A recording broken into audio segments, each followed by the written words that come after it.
When it comes to Donald Trump, all of us have an opinion, and our opinion of him is valid regardless of what that opinion might be. We form our opinion subjectively, and despite its validity in that sense, it does us little good when trying to objectively assess his character. In order for us to have any real sense of who this man is, requires us to examine the things we can determine to be objectively true, based on that which we can all observe to be fact. We must meet the conditions of these truths without bias caused by feelings or opinions and things of a subjective nature. The goal of this video is to develop an objectively better understanding of Mr. Trump's character. And to do this, I will be providing 15 examples in which he makes claims that he insists are objectively true. The cases that I will be citing were selected because there is empirical data we can use to determine what is true. Everything here is documented in one or multiple ways, and I will leave links to those references in the description. Please see them for yourself, so you can be certain that I have left my opinions, ideas, and theories out of it.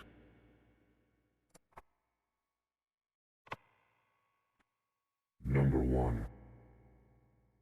He claimed on 9/11 he was in New Jersey and that he saw Muslims cheering the destruction of the Twin Towers. He claims that he saw it on television, though he was not specific on what program it was. No evidence of this has ever been presented.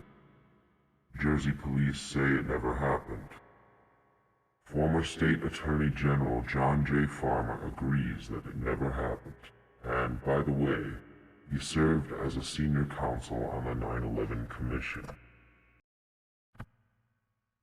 Number 2. Claimed that he predicted Osama bin Laden in the year 2000. He claims his prediction was in the book he published in 2000, though the reality is that there is only a single mention of bin Laden in the book's entirety. On top of that, it was not at all relevant to Al-Qaeda or bin Laden's future actions. Number 3. He claimed Obama was considering signing an executive order in which he would take your guns away. In fact, Obama was proposing the requirement of gun dealers to do background checks, nothing close to taking away guns from their owners. Number 4. Claimed that Obama's administration made plans to take in 200,000 Syrian refugees. And then later he said it was 250,000. The real number was around 10,000.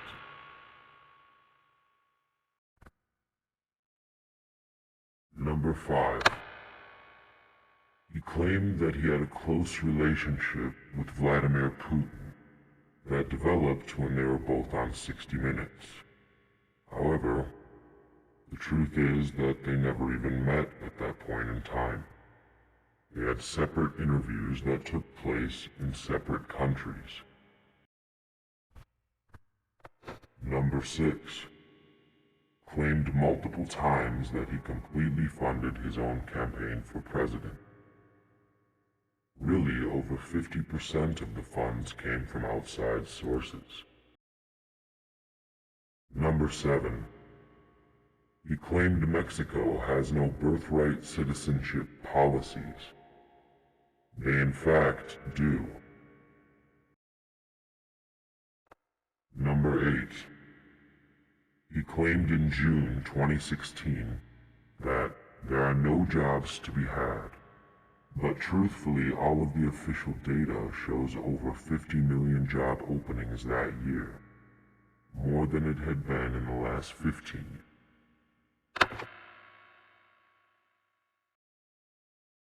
Number 9. He claimed U.S. economic growth had never been below zero prior to 2015. The fact is that it has been below zero 42 times since 1946. Number 10. Claims he was paid $1 million for a speech he gave in 2005.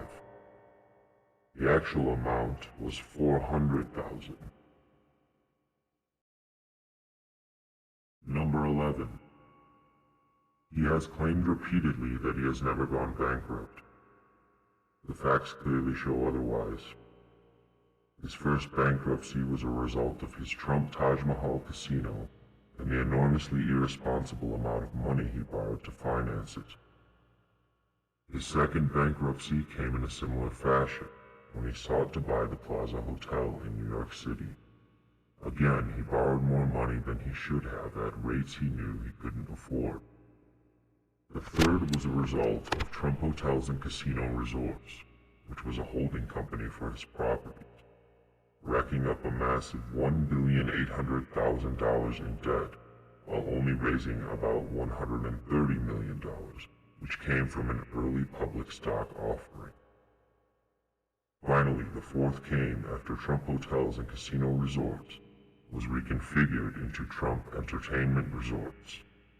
The company quickly went bankrupt, and this happened in 2009. Number 12. He claimed when he was on CNN's New Day in regards to the war in Afghanistan that we made a terrible mistake getting involved there in the first place. 2 weeks later on the very same show, he claimed that he had always favored the war from the beginning. Number 13. He claimed that he has a commitment to rolling back government-run healthcare. However, during the Republic debates, he preached the value of single-payer healthcare system. Number 14. He claimed that his winning of 66 counties during the presidential primary was unprecedented, saying, "It's never happened before." That's completely untrue. In 2000, Al Gore won all 67 counties, and George W. Bush also won all 67 counties. In 2004, John Kerry won all 67 counties. Number 15. He claimed the wives of the 9/11 hijackers knew exactly what was happening, and he said that they returned to Saudi Arabia 2 days before the attacks to watch their husbands on TV, flying the planes into the tower. The official 9/11 Commission report states that none of the hijackers had wives, girlfriends, or family members in the USA during the days or months leading up to the attacks.